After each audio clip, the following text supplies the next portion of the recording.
تو پہلا نقطہ یہ ہے کہ اللہ کے بندے چاہتے ہیں کہ اللہ کے بندے اللہ والے بنیں، اور دوسرا تصوف اور طریقت کا بنیادی نقطہ یہ ہوتا ہے رب کے بندے چاہتے ہیں رب کے بندوں میں عاجزی پیدا ہو۔ تکبر اور تصوف یہ متضاد چیزیں، صوفی متکبر، ادھر دیکھو میری طرف، صوفی متکبر درویش بھی ہو اور تکبر بھی ہو، یہ ہو سکتا؟ صوفیاء جو ہوتے ہیں وہ تو عاجزی والے ہوتے ہیں، ان کے مزاجوں میں انکساری ہوتی ہے، تو وزادار ہوتے ہیں۔ نبی پاک علیہ السلام نے فرمایا جو رب کی رضا کے لیے جھک جائے نا اللہ اسے عزت عطا فرمائے۔ جھک گیا اللہ کی رضا کے لیے، جھک گیا۔ اللہ والے کی طبیعت میں جب کوئی پریشان ہو جاتا ہوں بعض پیروں کا پروٹوکول دیکھ کر، میں خود ایک دفعہ گاڑی میں گزر رہا تھا اور سامنے سے پیر صاحب کا پروٹوکول آ رہا تھا، میں نے بچوں سے کہا یار سائڈ پہ ہو جاؤ، مسئلہ خراب ہی نہ ہو جائے۔ ہمارے بندے کو چاہیے کہ جب رش اتنا تگڑا ہونا اور حالات اتنے گڑبڑ ہوں تو پھر تھوڑا سا سائڈ پہ ہو جائے تو بچ جائیں۔ بھئی آپ فقیر لوگ ہیں، آپ سادہ لوگ ہیں، آپ کا طرز کلام ایسا انوکھا ہے۔ حضرت میاں شیر محمد صاحب شرک پوری رحمۃ اللہ علیہ اتنے سادے لباس میں بیٹھے ہوتے تھے کہ لوگ انہی سے آ کے پوچھ لیتے تھے میاں صاحب سے ملنا تھا،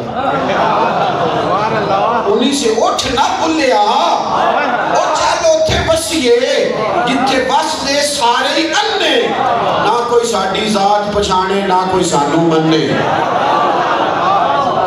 بندے کا معیار اور ہوتا ہے، اس کی طبیعت اور ہوتی ہے، اس کا لہجہ اور ہوتا ہے، وہ تو مٹا ہوا ہوتا ہے۔ وہ تو نہیں چاہتا لوگ ہاتھ چومے، وہ تو نہیں چاہتا لوگ اس کی منقبت کہیں، وہ تو نہیں چاہتا کہ اس کا رش ہو، وہ تو بچتا ہے، وہ تو احتیاط کرتا ہے، وہ تو کونے میں۔ حضرت بہاؤالدین زکریا کی خدمت میں جا کے کسی نے کہا مرید ہونا ہے، فرمایا کہاں کے؟ حضور ملتان کا رہنے والا ہوں۔ فرمایا کان میں بات بتاؤں میں کوئی کامل صوفی نہیں، یہ تو لوگ آ جاتے ہیں، میں اللہ اللہ بتا دیتا ہوں، اگر تمہیں سچ مجھ سیکھنا ہے نا تو بات پتن جا بابا فرید کے پاس۔ مجھے کوئی درویش ملے، وہ کہتا ہے میں روتا تڑپتا پریشان میلوں کا سفر کر کے پاک پتن پہنچا، بابا صاحب کے نورانی چہرے پر نظر پڑی، شیخ نے پہلے لنگر منگایا پھر حال پوچھا، تو میں تو پہلے ہی بے حال تھا، تیری تلاش میں پھرا میں جنگل پہاڑ اور دشت میں تو سوالی تھا، میں عرض گزار ہوا، فقیر ہوں راہ طریقت کا سالک ہوں، دل کی تسلی چاہتا ہوں، اللہ کی محبت چاہتا ہوں،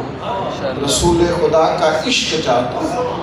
اس کے لیے کسی درویش کی نگاہ کا متلاشی ہوں، کوئی مل جائے کوئی میرا بھی باطن دھو ڈالے، کوئی مل جائے جو میرے اندر سے بھی کثافتیں دور کر ڈالے، جو میری میل کچیل بھی دھوئے، کوئی مل جائے بلے شانو ایک مرشد ملے ہیں، کوئی مجھے مل جائے جو میرے اندر سے بھی یہ ساری قدورتیں نکال ڈالے۔ حضرت بابا فرید رحمت اللہ علیہ نے اٹھ کے ماتھے پہ بوسہ دیا، فرمانے لگے پتر کہاں سے آئے ہو؟ کہا ملتان سے۔ فرمانے لگے وہاں حضرت بہاؤالدین کے پاس جانا تھا، تو تصوف کا دریا اور سمندر دیکھ کر چھوٹی سی نہر کے پاس آ گیا۔ اس شخص تڑپ کے رویا، بابا صاحب کا ہاتھ چوم کے کہنے لگا مجھے سمجھ آ گئی آپ بھی بڑے کامل ہیں وہ بھی بڑے کامل ہیں، لیکن آپ بھی عاجزی دکھاتے ہیں اور وہ بھی عاجزی دکھاتے ہیں، مظاہرہ عجز کا کرتے ہو، تم دونوں نے اپنا آپ کھولا نہیں، لیکن کمال پچھانن والے تو گل جان گئے گل کھول دے نہیں، گل جان گئے پر گل کھول دے